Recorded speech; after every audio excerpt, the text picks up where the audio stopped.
ये कहानी है एक ऐसे गांव की जो देखने में बेहद खूबसूरत था। उसी गांव में एक खुशहाल परिवार रहता था और उसी परिवार में दो लोग थे, सुमन और राइस्टार। बचपन से ही राइस्टार और सुमन एक दूसरे को बेहद पसंद करते थे, लेकिन उनके घर वाले इस रिश्ते से खुश नहीं थे। उन्होंने कभी भी इनकी शादी को मंजूरी नहीं दी। आखिरकार प्यार ने डर को हरा दिया और राइस्टार और सुमन ने घर से भागकर शादी कर ली। शुरू में सब कुछ बहुत अच्छा चला, लेकिन कहते हैं ना, सच्चा प्यार सिर्फ फिल्मों में होता है, हकीकत कुछ और थी। शादी के कुछ समय बाद ही सुमन का असली रंग सामने आने लगा। असल में सुमन को हमेशा से पैसे वाले लड़के पसंद थे। उसे लैम्बोर्गिनी में घूमना था, लेकिन राइस्टार गरीब था, मेहनत मजदूरी करके घर चलाता था। इसी बीच गांव में एक अमीर लड़का आया, ज्ञान भाई। वो एक करोड़पति का बेटा था और उसकी लाइफस्टाइल पूरी तरह शाही थी। एक दिन सुमन बाजार जा रही थी और ज्ञान भाई अपनी लैम्बोर्गिनी में निकल रहा था। उसने सुमन को देखा और बोला, कहाँ जा रही हो? जाने मन कहो तो घर छोड़ दूं। सुमन मुस्कुराई और वही मौका देखकर उसकी कार में बैठ गई। ज्ञान भाई उसे घर छोड़ने आया,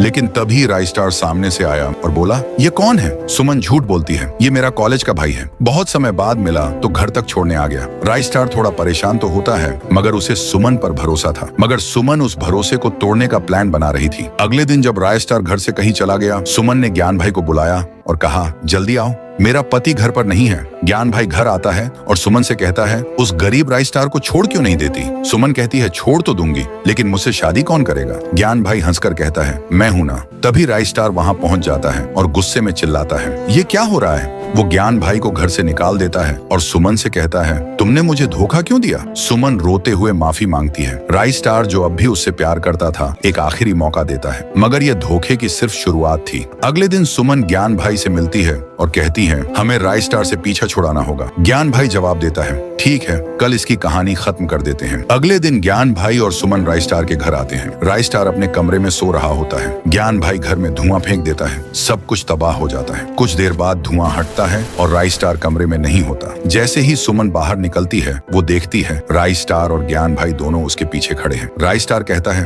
तुम्हें क्या लगा? ये ज्ञान भाई तुम्हारा आशिक है, ये मेरा बचपन का दोस्त है। हम दोनों सिर्फ तुम्हारा इम्तिहान ले रहे थे कि क्या तुम वाकई प्यार के काबिल हो। सुमन जमीन पर गिरकर रोने लगती है। माफ कर दो मुझे, मुझसे गलती हो गई। ज्ञान भाई बोलता है, धोखेबाजों को माफी नहीं, मौत मिलती है, और एक गोली मार देता है।